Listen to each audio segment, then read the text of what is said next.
Good morrow, scholars. Welcome back to Asylum. These will be the last two chapters. I'm kind of glad that I didn't read the second to last one, because otherwise this video would be about 7 minutes long, and that would just be silly. Anywho, like I said in the last video, sorry that these are uploaded so late. What was I doing? Oh, Iggy had to clean out the tank. I need to do it again because the turtles are... My reptiles don't like me right now. I don't know what it is. Anyway, did some cleaning. And I also lost this book, so I had to look for it. I don't know why I said it like that. Anyway, here in chapter 36, page 300. Where does the time go? They were met halfway up the final staircase by Teague, flanked by two other officers. Sagging under the weight of Felix, Dan threw up a hand to shield his eyes from the blinding flashlights. "Now you decide to show up," Jordan muttered. But the three of them were only too happy to relinquish the job of carrying Felix to three grown men. Dan's roommate had put on some serious muscle weight, and each moment they spent trying to haul him out of the basement was another chance for the warden to sink his hooks back into Dan. "I couldn't find these yahoos anywhere in the building, so I called the station before following you two in," Jordan explained. "At least one of us was thinking straight." Yeah, I'm pretty sure we talked about that too, didn't we, at some point in the series. "Anyone injured?" I forget the voice I used. Teague asked, herding the kids up the stairs when they reached the top of the alcove with the alphabetized cabinets. He oversaw the transfer of Felix to the other officers. "Felix took a hit to the head," Dan answered. He watched as they lifted Felix between them and struggled to fit through the hole in the wall that led to the warden's public office.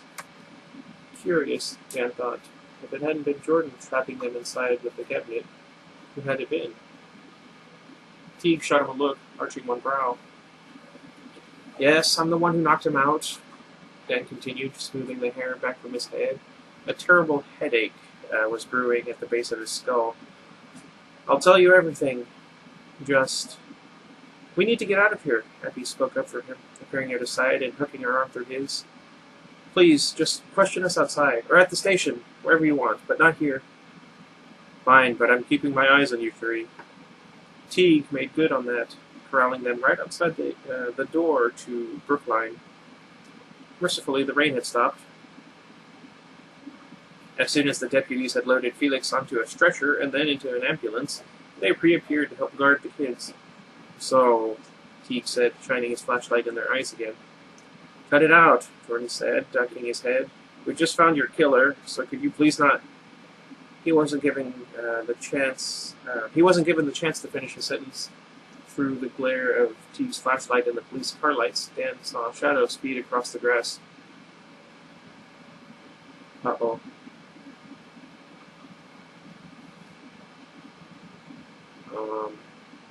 Uh-oh. "Teague!" he shouted. Something small and sharp had reflected off of the whirring lights. The figure held a knife. "Watch out!" But Teague wasn't the target. Dan had just enough time to guard his face with his forearms before the woman was throwing herself at him, screaming. Dan recognized her a half-second before she was in his face. It was Sal Weathers' wife. She screamed an ungodly scream. Dan fell back, feeling the knife slash close enough to cut his sleeve. His friends and Teague joined the fray, trying to reel the woman back in without getting cut. Teague pulled out his gun and shouted, "Nobody move!" "Wait! Don't hurt her!" Abby rushed to the woman, throwing herself between her and Teague. "Oh, no."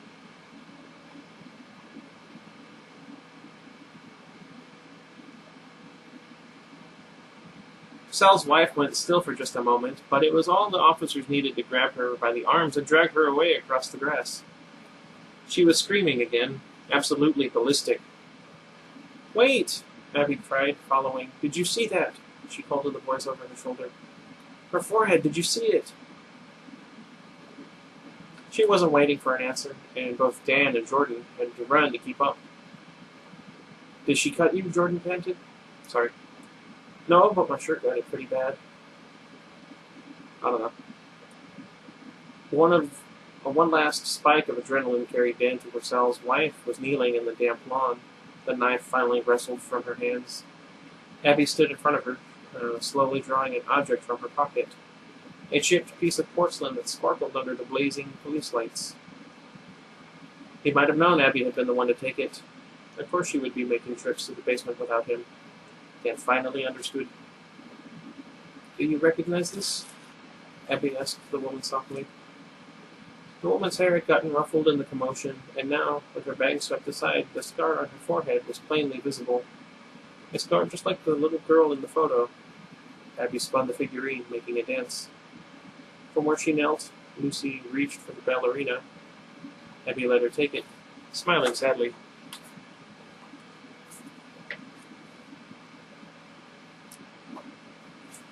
That's sad. Iggy, not now! Sorry. You're Lucy, right? Lucy Valdez? My name is Abby Valdez. You had a brother. Have a brother. Having flashbacks to the first Teenage Mutant Ninja Turtles movie. My father. I know it's a lot to take in, but I think he would love to see you. And I want you to know that your dad, he never forgave himself for sending you here. Lucy cradled the chipped ballerina in her palms, holding it close to her chest. Dan wondered if she'd found Sal's body in the woods, or if her rage came purely from the fact that she suspected that he was the warden. Officer Teague, Dan called, and the policeman hustled over to him. Everything all right? In the basement, before we knocked Felix out. He told me that he'd killed someone else, a man from town. He said he left the body in the woods near Camford Baptist. That's awfully specific, Teague said suspiciously. Are you sure about that? Are you sure about that?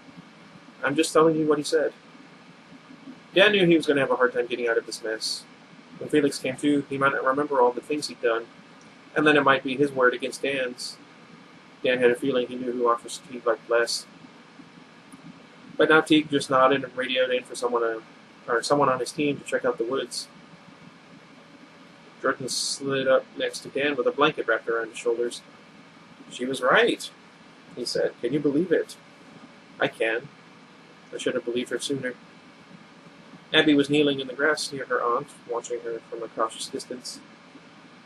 So what about Felix? Jordan asked with a sigh. He stretched his arms in the blanket like a cape, covering a yawn with the crook of his elbow. Great, now I have to go. Don't know what the heck that was.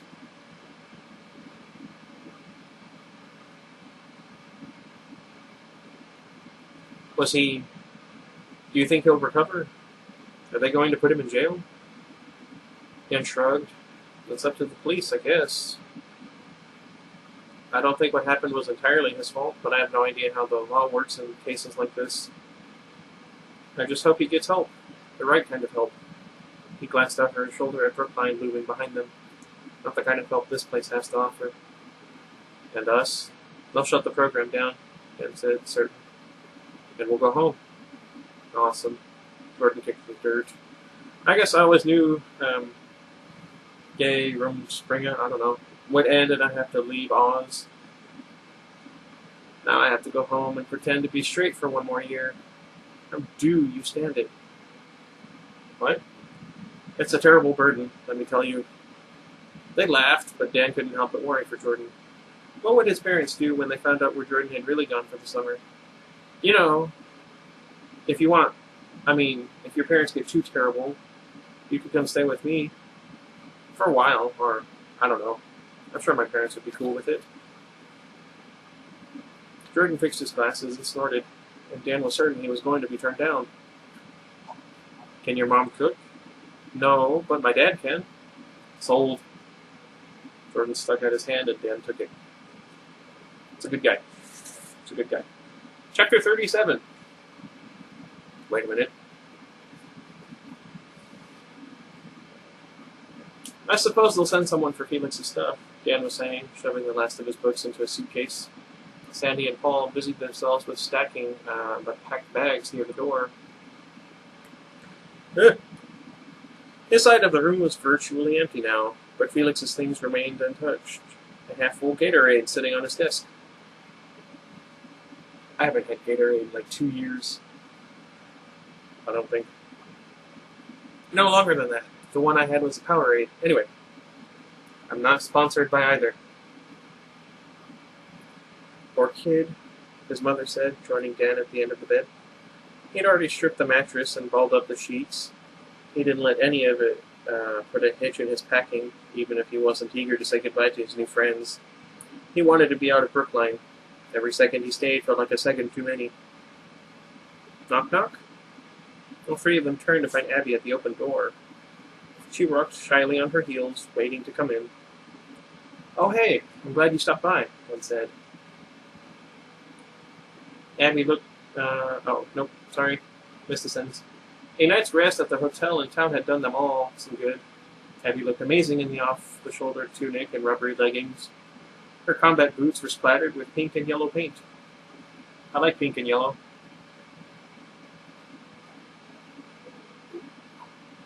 "We'll take these down to the car," his father offered, giving Dan a look that was anything but subtle. Wait, even so, Dan welcomed the privacy. "Nice to meet you both," Abby said as his parents trooped by. There we go. "You too, sweetie." His mom gave him a little wave of encouragement from the door, unseen by Abby. The balled-up bed sheets joined his books. Dan had to lean hard on the suitcase to get it to close. "You all moved out?" "Not quite. Things are packed, but I'm still waiting for Pops." Dan hauled the overstuffed suitcase from the bed to the floor. "He's coming to pick you up?" "Does that mean—" Abby shook her head, her face suddenly sad.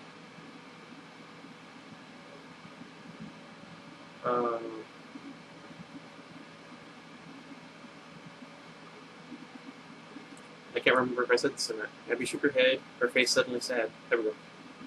Just in case I didn't. "It turns out," she said, and then stopped, choked up. "It turns out that she was married to a man in town, and Felix killed him." She burst into tears. "Oh, Abby, I'm so sorry. How horrible," Dan said. Never mind. Wrapping his arms around her protectively, he hated that he'd gotten himself to a point where it was easier to lie and act surprised than tell the truth. He was sure she still had her secrets too. At last, Abby pulled away and wiped her eyes. "Sorry. I just feel like this whole summer was cursed," she said. "Like I made Aunt Lucy's life worse instead of better, and dragged you and Jordan into this whole mess." No, Abby, listen. This summer, this was not your mess. We all had our own stuff to work through, and I'm so glad I met you and Jordan so we could work together through it. I mean, we're going to stay in touch, right? And what happened to your aunt is truly horrible, but she has you and your father, right? She's not alone either." "I guess you're right," Abby sniffled. "And yeah, we'll definitely stay in touch. And see, at least the summer wasn't a total." Something at the door made him stop. A silhouette appeared, the shadow falling across the open door a second before Professor Reyes appeared, dressed in her usual black. "Professor? Is something wrong?" She hovered in the doorway, a huge clinking set of skeleton keys looped over her wrist. "Oh no, I only wanted to stop by and let you know that Felix Sheridan has been moved to West Hill General. They have an excellent psychiatric team there, and he'll get the care he so dearly needs and deserves. It's such a shame about all of this, but I thought you might want to know what happened." "Sorry." "Thank you," Dan said, nodding. "I just want him to be okay." Professor Reyes nodded, her expression unreadable. "We all do." But she seemed to remember something, starting and lifting the hand with the key ring. "And by the way, the old wing is locked up for good, and a policeman has been posted until everyone is out of the dorm. No one will be seeing the lower levels until my seminar next year, which, by the way, the offer is still open for you to join." There we go. Sorry. With a quick and shallow smile, she was turning to go. "Don't worry, Dan. I'm sure this will just be a bad memory soon." That was hardly comforting. The thing about memories was, you could never control when they came up again. Absolutely, this is true for me.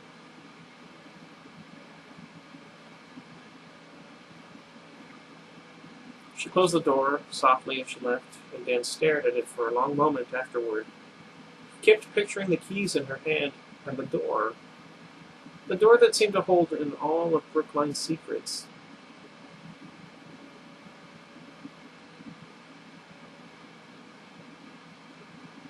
Dan? Dan, what is it? He couldn't shake the feeling that the keys were important somehow. Felix had said the door to the old wing had been open the day they moved in. That was how he got inside in the first place. If Professor Reyes possessed the keys, she would have been the one to leave the door unlocked that day. And she could have easily entered the ward whenever she wanted. Like, to follow them. To trap them inside, with a cabinet. It's nothing, he said, shaking his head. I'm just being paranoid. It's this place. I'm not myself here. That was an understatement. Want to follow me to my car? Sure, Abby said, giving him a quick peck on the cheek. I can't wait to be anywhere else. Together, they each took one handle of the suitcase, lifting it and turning it for the door. He wondered if he had to give her one final kiss here, before they parted, or wait until he got down to the car. It seemed like such an important moment. He really didn't want to spoil it. Turning that thought over, he started out. Definitely at the car, he decided. That was more romantic. Oh no. He grinned and opened the door for her, dreading saying goodbye, but happy to know they'd see each other again, when all this drama with Lucy had blown over. They'd call, of course, and email, and she might even want to visit, especially if Jordan came to stay. Daydreaming? She teased, bumping the suitcase against his thigh. Nah, Dan chuckled, beaming at her as they stepped out into the hall. Okay, maybe a little. Hey, what's that? He followed Abby's gaze to the floor, where a small piece of paper waited, half trapped under his shoe. Dan moved his foot aside and squinted, his heart dropping to his toes as he read the chillingly familiar handwriting. It was in black ink, centered in confident, almost playful script. I'll be seeing you real soon, Daniel Crawford.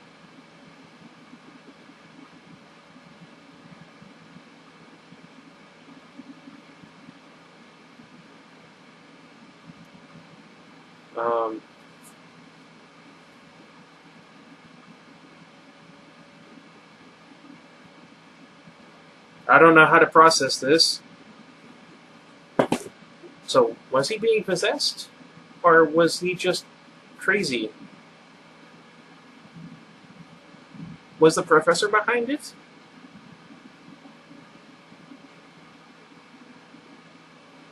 That's going to put a damper on the romantic mood.